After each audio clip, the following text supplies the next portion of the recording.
think about the future of influencer marketing? Well, I think that, first of all, I think people have to frame influencer marketing. I think a lot of time terms throw people off. So I think that endorsements by humans have been going on for 100 years. Babe Ruth and John Wayne and Lucille Ball were influencer marketing. So I think a lot of people are mistakenly thinking this is a fad or that this is the height of it. I think this is the beginning in the way that you and I probably think. You know, I take a lot of pride that if you Google micro-influencer, that was a term that I coined when I started Grape Story, 7, 8 years ago. I genuinely think micro-influencers, AKA everybody having the ability to be an influencer, is where this goes. I don't think I don't think people understand what the internet does. What the internet does is it takes something that is in a pot over here and it extends it to everybody. So when I think about an influencer, we started with A-list celebrities, then we started with A-list internet celebrities. Now we're in a place where vloggers and just people with big accounts on Instagram.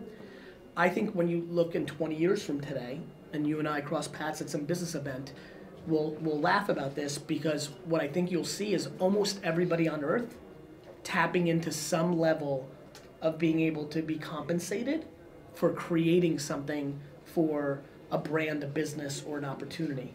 So what you actually say is that influencers are more next door people, or next door people will be more influential than someone we used to call celebrity. I wouldn't say that. Okay. I think that the attention that a celebrity used to get was so great, because Madonna and Michael Jackson, and David Beckham lived in an environment where there was less media and they owned it. So they got more of it.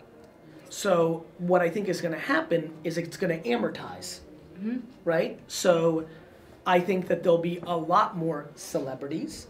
I think the biggest stars in the world will always exist, but there'll be less of them. Meaning, at this point, Beyonce, Jay-Z, not even Jay-Z, to be frank. We are living in a world now where there are very few. I mean, Angelina Jolie and Brad Pitt are just not as famous as they were 7 years ago, because a lot of that attention, and the Kardashians even, who are winning in this space, that attention is being amortized, right? I'm looking at Jordan, my trainer. 25 years ago, Richard Simmons or Jack LaLanne or Jane Fonda, they held the attention of 4 people, held the fitness attention. Now, Jordan's one of hundreds of thousands of fitness individuals that hold attention on Instagram. So the attention of 7.7 billion people is a net score, but it's being amortized out because of the internet to many people. Thus, it's not that the influencers are more important than a celebrity, it's that everybody has a chance to gain at that influence.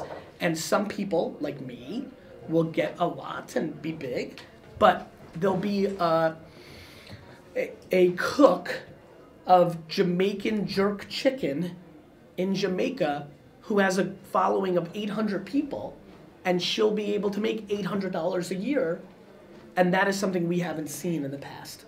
And it's absolutely beautiful and amazing, I think. I think so too. I think it's democratization. Exactly. And what do you think about barter economy? How it will influence influencer marketing? Or would it? It will. I mean, I love barter economy. I think as technology advances, everybody in the world is sitting with something that somebody else wants, and that person is sitting with something the other person wants. And we've used money for a long time, and obviously, we talked before we started filming this, with blockchain, there'll be a lot of dynamics that play out over time.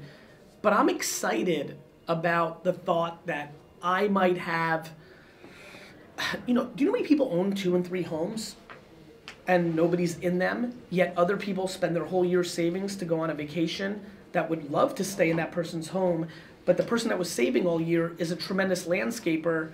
There's so much barter opportunity. Barter is a word that has really gotten into my mind over the last couple of years.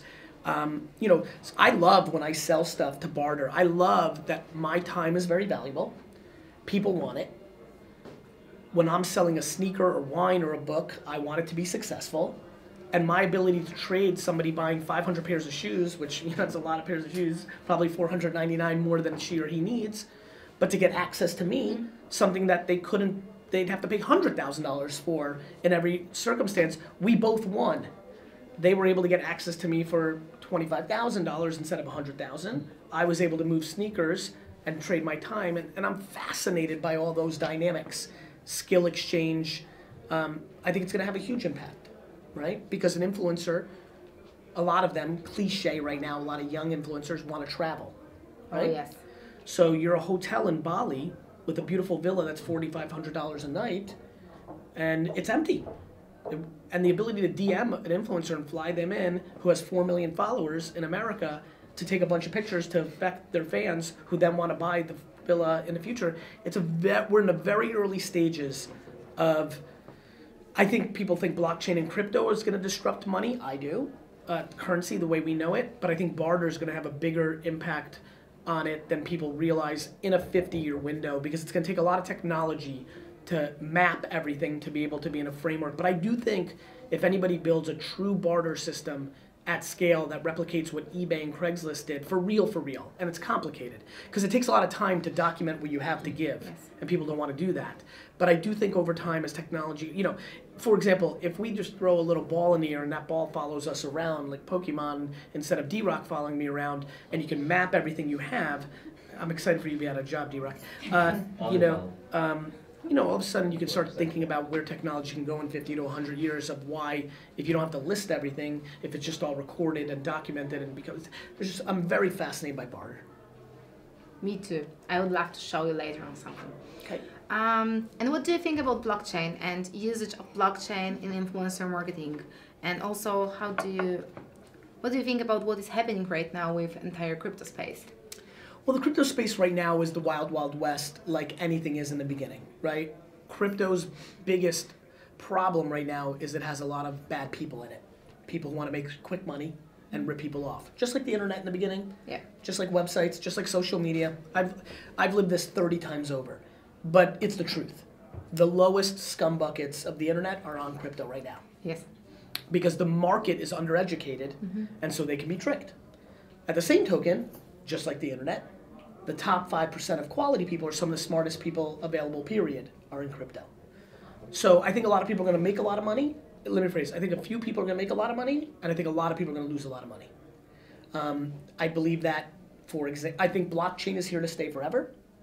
I think that 95 to 99% of the cryptocurrencies will fail, just like 95 to 99% of the browsers and search engines and social networks failed. I think when it comes to influencer, I think that